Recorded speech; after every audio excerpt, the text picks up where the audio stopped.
Se você visse esse peixinho enquanto estivesse nadando, dificilmente ia ficar assustado, né? Afinal, que mal esse pequeno poderia causar? Bom, é aí que você estaria completamente enganado, especialmente se você for homem. Esse pequeno peixe, como logo você vai descobrir, aterroriza os homens mais do que qualquer outra coisa, mas tá longe de ser a única criatura horripilante das profundezas. De horrores que induzem a paralisia, a peixes que literalmente vão empalar você. A seguir estão algumas atrocidades aquáticas que estão prestes a assombrar os seus piores pesadelos.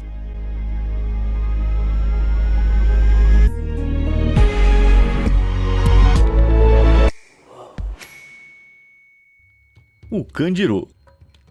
À espreita nas bacias da Amazônia de terras baixas, em países como Bolívia, Brasil e Peru, está uma criatura enganosamente assustadora chamada candiru, ou peixe Vandellia cirrosa. Essa espécie de bagre parasita da água doce normalmente cresce até aproximadamente 2,5 cm, mas como nós rapazes sabemos, não é o tamanho que importa, e sim o que você consegue fazer, o que certamente é o caso do candiru. Como um hematófago, ele se alimenta apenas do sangue de outros peixes. Não é mistério porque ele é frequentemente chamado de peixe vampiro. Visando peixes maiores, ele parasita suas guelras e se prende no lugar usando os espinhos localizados dos dois lados da sua cabeça. A partir daí é um buffet de sangue à vontade para o candiru. Mas parece que não são só os peixes amazônicos que devem temer esse sugador de sangue. Os homens também. Em algum momento do século XIX e início do século XX, começaram a surgir relatos de peixes candiru atacando homens em águas amazônicas. Mas como assim atacando? Você provavelmente está se perguntando. Bom, o que se dizia no rio era que quando os homens urinavam na água, a urina atraía o candiru. E assim o peixe... como é que eu vou dizer isso pra vocês? Ele nadava pra dentro da uretra do homem. Se você fizer silêncio agora, dá pra ouvir os arrepios de todos os homens que estão assistindo esse vídeo. Uma vez lá, o peixe parasita se prendia no lugar com seus espinhos e se tornava quase impossível de remover sem cirurgia. Pior ainda, uma vez totalmente dentro, o peixe supostamente botava ovos na bexiga do homem e comia seus órgãos, o que acabava por ser fatal. Mas por mais assustador que tudo isso pareça, você vai ficar feliz em saber que há todo um debate sobre se alguma coisa disso realmente é verdade. A maioria dos casos relatados aconteceu no século XIX e são puramente anedóticos, de nativos contando as histórias a exploradores europeus. Com isso em mente, não há nenhuma evidência concreta para nada disso. Dito isso, em 2009, o documentário sobre vida selvagem River Monsters entrevistou o brasileiro Silvio Barbosa, que supostamente foi vítima de um ataque desagradável de candiru em 1997. De acordo com Silvio, ele estava relaxando nas águas do rio Amazonas em Itacoatiara, quando sentiu aquela vontade e esvaziou a bexiga ali mesmo. A próxima coisa que ele sentiu foi uma dor repentina, e ao olhar para baixo, Silvio percebeu com horror que havia um rabo pendurado sabe onde, né? Sem conseguir removê-lo, Silvio correu para procurar atendimento médico. A equipe do documentário até conversou com o urologista que atendeu Silvio, o Dr. Anwar Samad. Aparentemente, quando viu Silvio, o pobre homem estava inchado, febril e muito mal, mas com a ajuda de uma cirurgia complexa, o candiru foi finalmente removido. O documentário River Monsters é tido em alta conta quando se trata de credibilidade, o que significa que esse relato de um ataque de candiru é o único que tem algum peso real por trás dele. Mas infelizmente, Silvio vai ter que se esforçar mais do que isso se quiser que as pessoas acreditem no seu problema urológico. A maioria das fontes confiáveis, incluindo o site healthline.com, simplesmente não botou fé no que ele contou. Existem muitas inconsistências na sua história. Tanto o tamanho do peixe quanto certos detalhes sobre a vida de Silvio diferem no relatório do urologista em comparação com o que ele falou desde então. E não só isso, mas os especialistas apontam que para o peixe subir com sucesso um fluxo de urina, como o Silvio insiste que ele fez, ele teria que ser impulsionado com imensa força, algo que o candiru simplesmente não tem. Isso mais o tamanho do peixe em relação a, sem ofensas, a pequena abertura de uma uretra, tornaria praticamente impossível para ele se enterrar ali. Ah, e lembra daquela conversa de que ele é atraído pela urina? Pois é, isso foi desacreditado em 2001. Com tudo isso em mente, parece mais provável que a aparição de Silvio e seu urologista no documentário tenha sido uma chance de contar uma história para ganhar dinheiro. Mesmo assim, talvez a gente nunca saiba com certeza. Então, é fato ou ficção? Eu gostaria de saber o que você acha aí nos comentários. Bom, dadas as evidências, eu acho que tudo isso é uma lenda urbana, mas mesmo assim vocês nunca vão me ver dando sopa em águas amazônicas. Parasitas.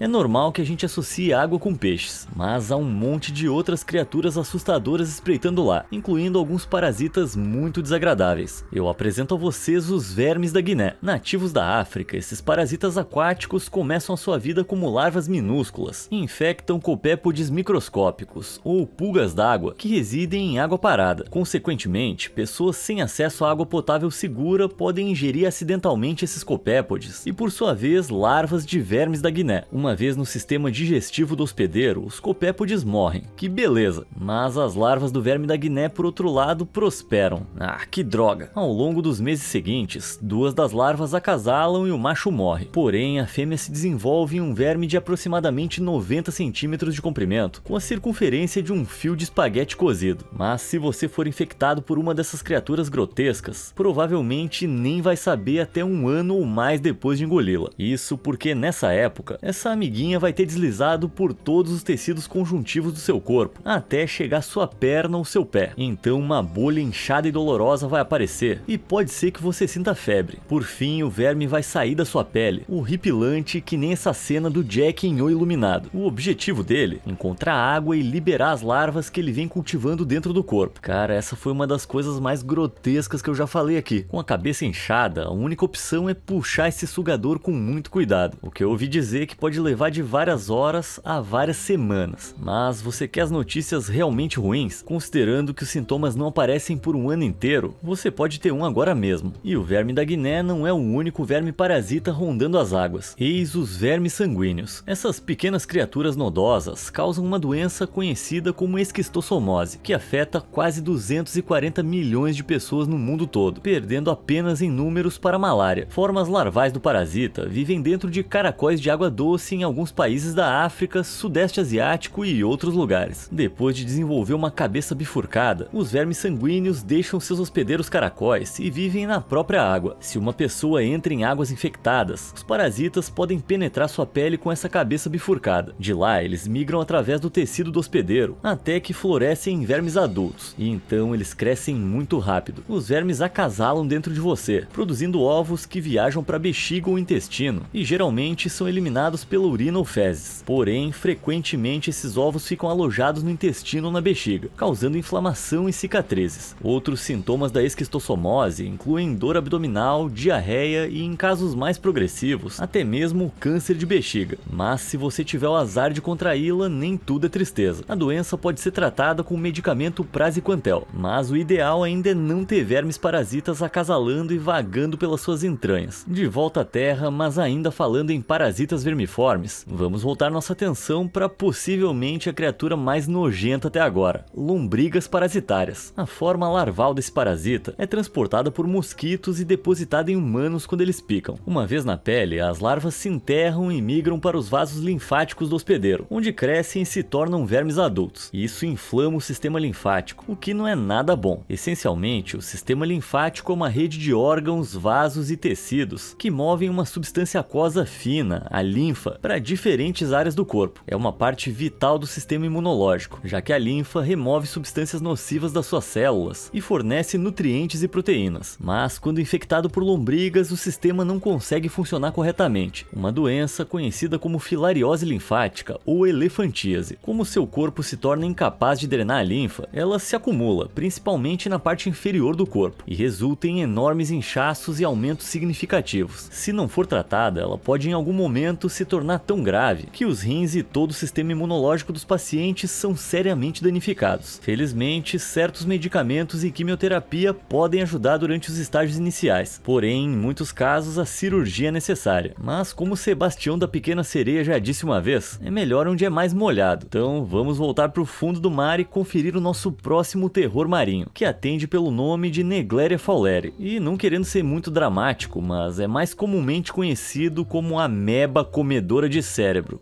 Talvez o Sebastião estivesse errado. A Naegleria fowleri é um micro-organismo unicelular que se alimenta principalmente de bactérias, e é normalmente encontrada rastejando em lagoas, lagos e fontes termais quentes ao redor do mundo. A única maneira pela qual a ameba pode entrar no corpo é pelo nariz, quando uma pessoa é submersa em águas contaminadas. Uma vez lá dentro, a ameba segue direto para o cérebro, que é onde ela começa a trabalhar. Entre 2 e 5 dias após a infecção inicial, a pessoa começa a ter dores dores de cabeça, febre, náusea e vômito. À medida que a infecção progride, ou melhor, que a ameba corrói o cérebro, os sistemas evoluem para confusão, convulsões, alucinações e até coma. E embora a infecção em si seja rara, leva apenas de 5 a 22 dias para ser fatal. E é fatal em impressionantes 97% dos casos. Pensa num negócio aterrorizante. Só que o terror não para por aí. Eu tenho mais um parasita aquático para você, a Acanthamoeba. E é provável que você já tenha sido exposto a ela. Encontrado em todo o mundo, na água da torneira e em piscinas cloradas, bem como no solo, em unidades de ar-condicionado e até em lentes de contato, esse monstro unicelular se movimenta. Felizmente, para a maioria de nós, ele geralmente só é perigoso para pessoas com sistema imunológico já fraco. Mas para essas pessoas, as consequências da exposição são brutais. Entrando pelos olhos, feridas ou pelo nariz, a Acanthamoeba causa uma infecção séria no cérebro e na medula espinhal, conhecida como encefalite amebiana granulomatosa. A ameba faz o seu cérebro inchar e leva a todos os tipos de sintomas desagradáveis: confusão, mudanças de personalidade, convulsões e até paralisia de um lado do corpo. E em 95% dos casos é fatal. E embora se identificados, existam alguns medicamentos antifúngicos que se mostraram eficazes em testes, a maioria dos casos infelizmente é fatal.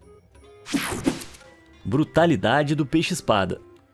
Peixe-espada, caso você não conheça o termo, abrange um monte de peixes predadores de água salgada, que são caracterizados pelos seus bicos longos e pontudos. E se você não tiver cuidado com esses caras, os seus apêndices afiados podem fazer você parecer um espetinho humano. O espadarte, por exemplo, é um predador grande e poderoso que usa os seus bicos para atacar e cortar impiedosamente as suas presas. Se provocado, essa mesma agressão pode ser direcionada a nós humanos, o que geralmente não é um problema, já que eles vivem em águas muito profundas. Só que isso não é inédito. Em 2015, o pescador havaiano de 47 anos, Randy Lanes, saltou do porto de Honokohau, no Havaí, na tentativa de fisgar um espadarte que havia sido avistado nas águas. Depois de atingir o peixe com uma lança, o desastre aconteceu. Enfurecido, o predador provocado começou a se debater e deu um golpe fatal com seu bico de 90 centímetros. Caramba, assustador, mas serve como uma lição dura para todo mundo. Não mexa com espadartes. E infelizmente, esse tá longe de ser o único caso de brutalidade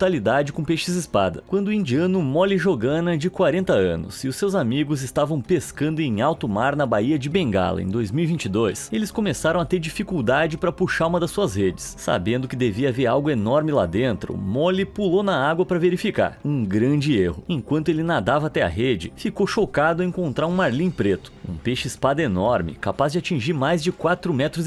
Pior ainda, a criatura aterrorizante escapou da rede e veio direto na direção dele. Os marlins negros podem nadar a quase 50 km por hora, então Molly não teve tempo de reagir antes que ele o perfurasse com seu bico afiado. Apesar dos melhores esforços dos seus amigos para salvá-lo, ele infelizmente não sobreviveu. Esse próximo peixe, o peixe-agulha, tecnicamente não faz parte dessa família de peixes. Ele pertence à família Belonidae, que também tem bicos afiados. Mas embora os peixes-agulha sejam muito menores, crescendo menos de 1 metro, eles são igualmente poderosos. Embora não sejam agressivos, se assustados, eles tendem a pular para fora d'água, o que pode fazer com que alguém por perto seja empalado. Ah, parece muito improvável, você deve estar pensando, mas isso realmente aconteceu algumas vezes. Em 2020, Muhammad Idul, de 16 anos, estava pescando quando um desses peixes saltou para fora d'água e atingiu seu pescoço. Milagrosamente, Muhammad sobreviveu ao golpe e foi ao hospital, onde o peixe foi removido cirurgicamente. Porém, outros não tiveram tanta sorte. Em 1977, um garoto havaiano de 10 anos morreu tragicamente depois que um desses peixes perfurou seu olho. Cara, não consigo pensar em muitas mortes piores que essa. E, novamente, em 2013, um saudita também perdeu a vida depois de sofrer com o ataque de um desses peixes no pescoço. Então, diferente do candiru, não há dúvida de que esse é um peixe do qual você tem que ficar bem longe. Formigas de correição. Colocando os nossos pés de volta em terra firme, mas continuando com o tema dos horrores que podem entrar em você, vamos dar uma olhada nas formigas de correição. Ah, formigas? Tá zoando, né? Bom, detesto dizer isso a você, mas essas pequenas malvadas são capazes de causar sérios danos. Habitando principalmente na África Central e Oriental, essas carnívoras agressivas vivem em colônias de até 22 milhões de indivíduos. Se perceberem você como agressor, a colônia inteira pode começar um enxame, e se elas conseguirem alcançá-lo, matá-lo, você tá em sérios apuros. Além de potencialmente sufocar você com números absolutos, suas mandíbulas de travamento extremamente fortes significam que elas causam uma mordida dolorosa. Na verdade, as mandíbulas são tão fortes que na África Oriental as tribos as usam como pontos. Sim, quando feridos, eles fazem a formiga morder os dois lados do corte e em seguida arrancam o corpo. Esse curativo pode durar dias, mas nem sempre as formigas são tão úteis. Com números suficientes, elas podem realmente devorar um humano. Houve vários relatos de adultos ou jovens embriagados que sofreram exatamente esse destino. Imagina só, um exército de milhões de formigas sobre você, rastejando dentro de cada orifício. Meu Deus, que agoniante. Só que se servir de consolo, humanos não são exatamente o seu prato favorito. Na verdade, de acordo com a Forbes, é possível que elas vejam os humanos só como uma ameaça e não como comida, o que significa que, embora possam matá-lo, não necessariamente comerão. Melhor assim, mas é bem assustador pensar que a morte por formigas é tecnicamente possível. O meu traço tóxico é acreditar que eu seria capaz de acabar com todas elas só pisando. Monstros espinhosos. Com suas escamas lisas e viscosas, é seguro assumir que a maioria dos peixes é macia ao toque, mas algumas espécies são tão espinhosas que são mortais. Por exemplo, a estrela do mar coroa de espinhos, nativa dos recifes de corais do Indo-Pacífico. Essas pequenas têm um ferrão poderoso, graças à sua superfície ser crivada de espinhos venenosos e pontiagudos. Se você estiver mergulhando e acidentalmente tocá-los, eles vão cortar sua roupa de mergulho, e as saponinas da estrela do mar vão entrar na ferida. As saponinas são toxinas que causam dor aguda imediata, náusea e inchaço do tecido, que pode durar mais de uma semana. Sem falar que os próprios espinhos podem ficar incrustados no seu corpo, às vezes exigindo remoção cirúrgica. Agora, a boa notícia é que os encontros com esse cara não são fatais e geralmente podem ser tratados com limpeza, pomadas e antibióticos. Ainda assim, se você for visitar um recife de corais nas férias, é bom ficar de olho. Da mesma forma que pode ser bom ficar longe dos ouriços do mar. Mais de 1000 espécies diferentes vivem nos oceanos, e todas podem ser identificadas pelos seus enormes espinhos, lembrando um pouco o cabelo daquela tia que sempre quer falar com o gerente. Mas embora os dois causem muito incômodo, alguns ouriços do mar, como o Echinoturidae, o Toxopneustes e o Trypneustes, podem picar você, espetando você com veneno. Na maioria dos casos, isso vai causar inchaço, dores musculares e cansaço, mas em casos extremos, pode levar a dificuldades respiratórias, infecção e até mesmo a morte. Porém, infelizmente, isso é algo do tipo pior cenário possível. A maioria das picadas geralmente pode ser tratada com analgésicos, remoção dos espinhos e uma boa lavagem. Mas o melhor mesmo é observar onde você pisa quando estiver no mar. Mas nem todos os espinhos marinhos são tratados tão facilmente. Eu te apresento o peixe-pedra, um dos peixes mais mortais do mundo. Batizado pelas suas impressionantes habilidades de camuflagem, esse peixe tropical é relativamente pequeno, crescendo até aproximadamente 50 centímetros de comprimento. Mas com o seu moicano de espinhos venenosos, a criatura de fato produz toxina suficiente para acabar com um adulto em apenas uma hora, administrando o que é conhecido como verrucotoxina. O receptor sente dor intensa, fraqueza respiratória e paralisia, potencialmente até mesmo culminando na morte. Porém, existe um antídoto, só que ele deve ser administrado antes que a paralisia se instale, senão já era. É bom que você também conheça os seus parentes. Os peixes-pedra são parentes próximos dos peixes-escorpião, que têm aparência semelhante.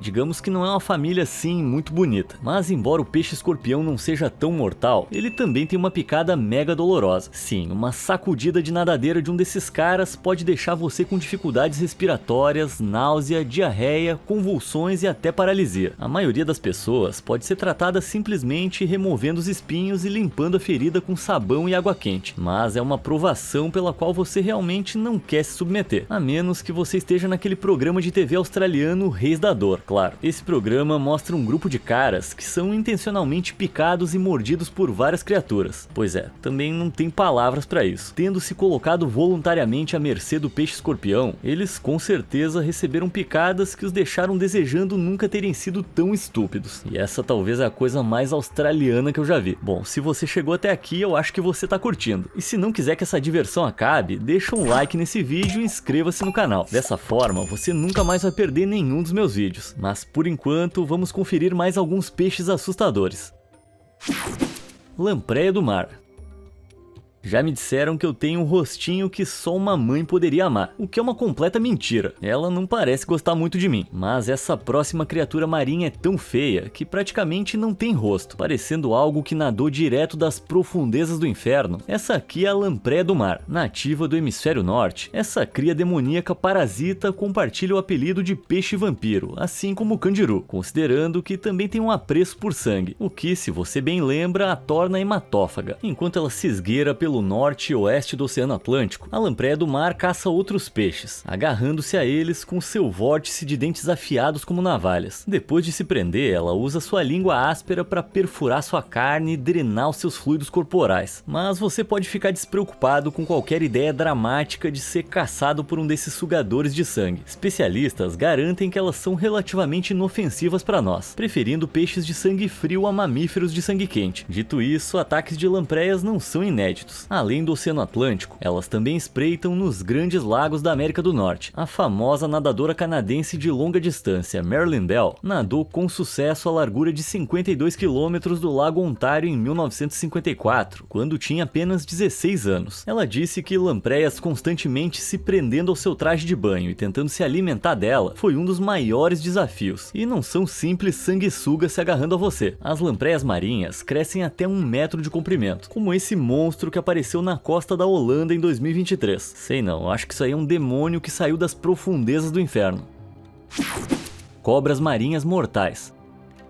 Não é segredo que as cobras são um dos animais mais temidos do mundo, mas se não fosse ruim o suficiente ter que evitá-las na terra, algumas espécies estão no oceano, e muitas delas você não gostaria de conhecer. Existem mais de 60 espécies diferentes de cobras marinhas, porém elas não têm guelras. Em vez disso, precisam subir a superfície para respirar. A cobra marinha média se adaptou para prender a respiração por 30 minutos de cada vez, mas certas espécies aguentam até 8 horas. Além de a maioria ser capaz de absorver oxigênio pela pele, todas têm um pulmão enorme no lado direito, que ocupa quase todo o comprimento do corpo. Isso permite que elas o usem como um tanque de oxigênio para mergulhos prolongados. Mas e se você desse de cara com uma durante um mergulho? Bem, uma das mais venenosas é a cobra marinha de Belcher. Basta uma gota do seu veneno para você estar morto em minutos. Na verdade, uma única gota é tão potente que pode dizimar 1.800 pessoas. Felizmente, as Belchers têm um temperamento relativamente tímido e calmo, e geralmente precisam ser severamente provocadas para te atacar. Mesmo que o façam, elas só injetam seu veneno em cerca de 1 a cada 4 mordidas. Ainda assim, se você é um pescador, deve ficar esperto, já que a maioria dos ataques ocorre quando a cobra fica presa em uma rede. Em geral, os especialistas concordam que as cobras marinhas são pouco agressivas, com uma grande exceção: a cobra marinha de nariz de gancho, descrita como agressiva e facilmente provocada pela Marine Education Society of Australasia. Esse monstro do oceano deve ser deixado em paz. Embora os ataques ainda sejam raros, ela é responsável por impressionantes 9 em cada 10 mortes relacionadas a cobras marinhas. Se você se meter em encrencas com uma dessas feras, ela vai disparar na sua direção e cravar suas presas poderosas para administrar uma dose de veneno debilitante. Embora não seja tão potente quanto a Belcher, ela ainda vai causar sérios danos ao seu diafragma, podendo levar a insuficiência respiratória, paralisia e morte. Caramba, na terra ou no mar parece que realmente não tem como escapar das cobras. O peixe pesadelo. Olhando para ele, o peixe-coelho pode parecer completamente inofensivo, mas na verdade, essa ameaça do Indo-Pacífico está prestes a se tornar o peixe dos seus piores pesadelos, literalmente. Embora seja difícil de ver, eles na verdade têm espinhos venenosos em suas barbatanas dorsais, que quando sob estresse se apontam para qualquer peixe ou mão que alcance as suas barbatanas. E se você tocar em um, vai sentir uma dor indescritível. Dito isso, o veneno em si é bem inconsequente, e geralmente pode ser tratado simplesmente colocando a área afetada sob água quente. O problema é que se você estiver nadando e de repente começar a sentir uma dor excruciante, isso pode facilmente fazer você entrar em pânico e se afogar. Os espinhos não são o único problema. Mais perigoso é realmente comer o peixe, o que vai lhe dar os efeitos bizarros da intoxicação por ciguateira. Peixes de recifes costeiros que vivem no fundo, como o peixe-coelho, se alimentam de algas tóxicas conhecidas como dinoflagelados. Esses dinoflagelados contêm ciguatoxina, que se acumula no peixe ao longo do tempo tempo e os torna incrivelmente perigosos para digerir. Curiosamente, os dinoflagelados às vezes podem ser vistos como padrões vermelhos no mar, um fenômeno conhecido como maré vermelha. Isso acontece quando eles passam por um grande período de crescimento, chamado de floração. Quando peixes como o peixe-coelho se alimentam dessas algas tóxicas, eles próprios se contaminam, embora não apresentem sintomas. Mas se a gente comer o peixe, a história é totalmente diferente. Você pode sofrer de diarreia, vômito, coceira, tontura, alucinações e pesadelos. E isso pode durar meses. Então, como eu disse antes, esse peixe pode literalmente se tornar o seu pior pesadelo. E por hoje isso é tudo. Me conta aí, qual criatura mais te assustou? Ah, e não esquece de curtir e se inscrever. Obrigado por assistir e até a próxima!